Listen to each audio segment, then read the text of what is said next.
JPU meminta Nikmir untuk memakai rompi tahanan sekaligus borgol. Tapi akhirnya terjadi percecokan. Sebenarnya tugas dasar dari JPU sendiri apa sih Pak? Yang pertama itu, dan yang kedua, apakah boleh bersikap agak sedikit arogan dari pihak JPU dan NM-nya? Baik, terima kasih. Assalamualaikum warahmatullahi wabarakatuh.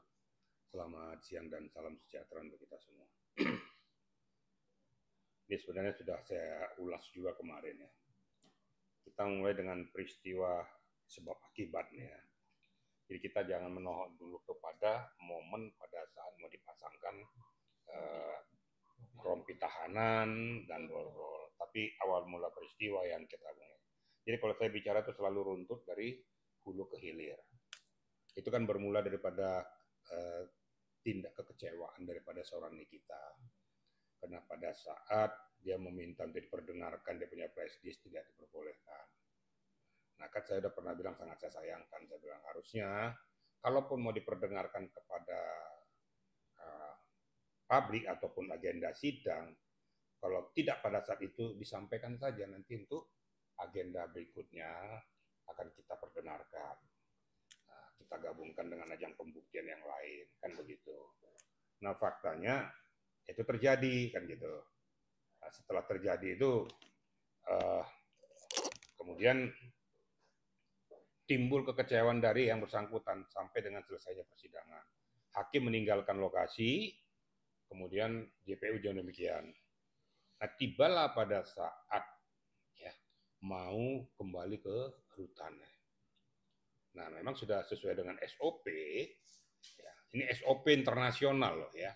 Jadi jangan ada orang ngarang-ngarang bilang tidak dalam undang-undang, tidak dalam SOP. SOP-nya baik itu di kepolisian maupun di jaksaan maupun di KPK itu sama.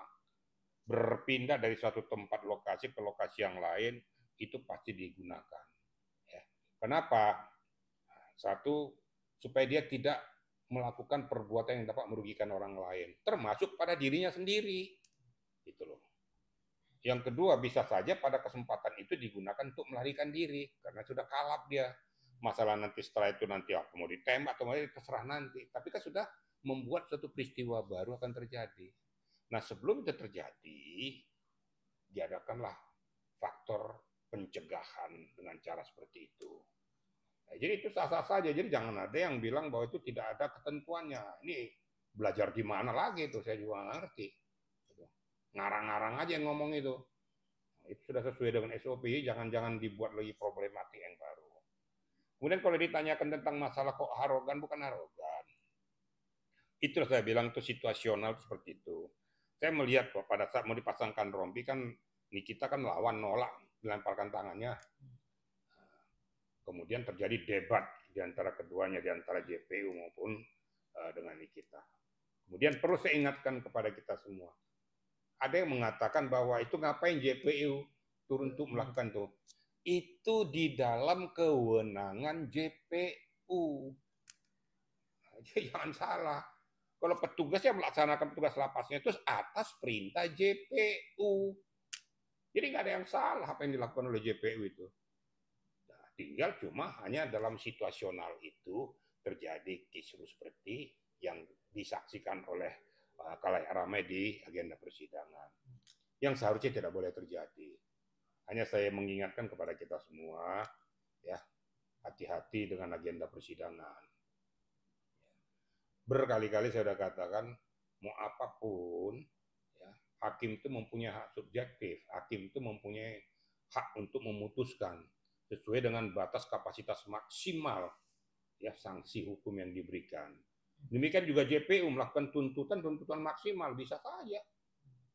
Umpamanya tuntutan maksimal daripada TPPU, nah, dikatakan tuh 20 tahun, dituntut aja 20 tahun sama dia.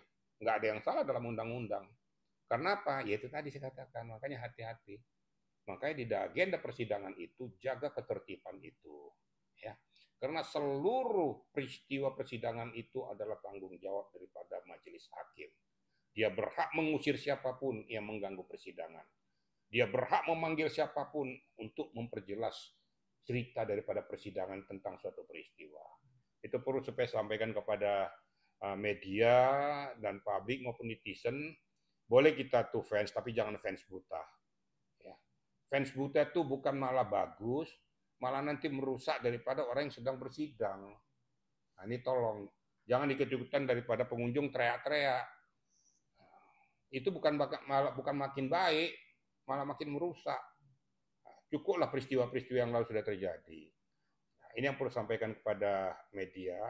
Cuma pada saat posisi ini memang spesifikasi daripada Nikita meminta hak-haknya supaya diberikan syah secara hukum. Walaupun dia terdakwa, tapi dia punya hak dong. Ya, saya netral ya, saya nggak mau berpihak kemana-mana ya.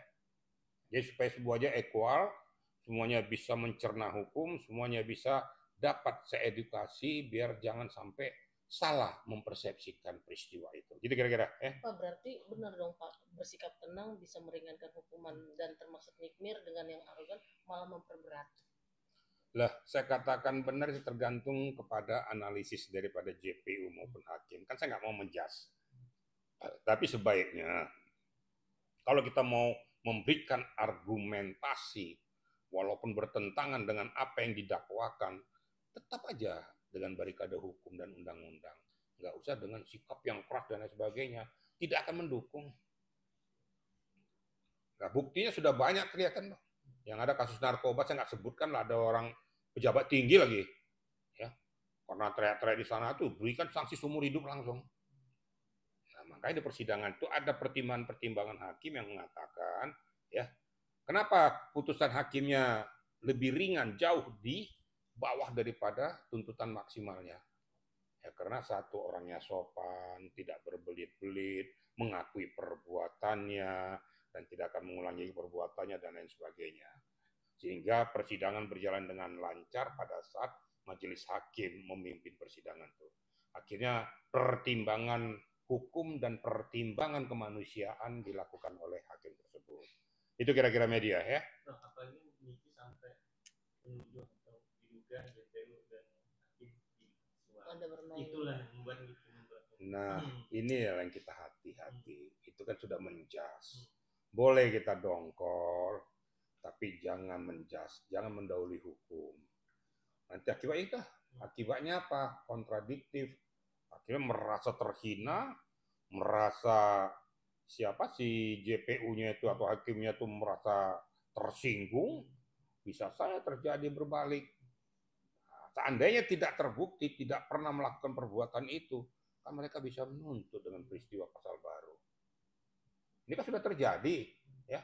Padahal ya namanya luapan emosional kadang-kadang ya susah ya.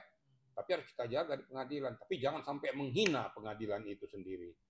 Makanya terjadilah contempt of court itu. Nah, akhirnya dilaporkan kena, diterima laporan penghinaan, pencemaran nama baik, ujaran kebencian dan lain sebagainya. Makanya kita hati-hati. Dan akibatnya yaitu nanti timbullah ya wewenang-wewenang subjektif yang bersangkutan. Yang penting dia tidak melanggar apa yang mau diputuskan. Kalau diputuskan kan ada tuntutan maksimal, ada yang 12 tahun, ada yang 15 tahun, ada yang 20 tahun. Dikasih tuntutan setinggi-tingginya. Yang harusnya bisa aja diputuskan 10 tahun dengan pertimbangan-pertimbangan. Tapi karena dia punya kewenangan subjektif dikasih 20 tahun. Hakim merasa tersinggung kan diputuskannya. Nah, kan yang rugi siapa? Makanya di agenda persidangan, pengunjung juga tolong jangan membuat keruh situasional persidangan, bukan menguntungkan si terdakwanya, bahkan merugikan terdakwanya. Kalian ketawa-ketawa, tapi kalau si terdakwanya nanti setelah divonis mendapatkan hukuman maksimal, kau mau bikin apa? Jangan kalian tuh teriak-teriak di sana, kasihan tuh. Ya, cukuplah cermati kalau kau masuk ke arena sidang tertib. Kan ada ketentuannya. Maksud saya jangan melakukan kegaduhan, tertib dan lain sebagainya supaya jangan mengganggu agenda persidangan. Itu kira-kira ya media ya. Ada nggak sih Pak pasalnya yang menerangkan bahwa JPU boleh memakaikan rompi kepada pasal apa? Pasal gregetan. Pasal atau SOP. Kok pasal? Iya, soalnya kan ditanya dari pihak. Salah, nggak ada. Itu SOP-nya di kepolisian ada, di kejaksaan ada, di KPK ada, dituangkan juga di Perpol juga ada, ya. Di kejaksaan juga ada, di KPK juga ada. Itu SOP yang sudah melekat. Dan itu SOP-nya tuh adalah SOP internasional. Ya. Di Amerika saja seketika dia ditangkap langsung wajib hukumnya diborgol. Ya, nggak ada tuh, siapa yang bilang nggak ada ketentuan undang-undang yang ngarang aja itu. Gitu kira-kira ya. Terkait rompi.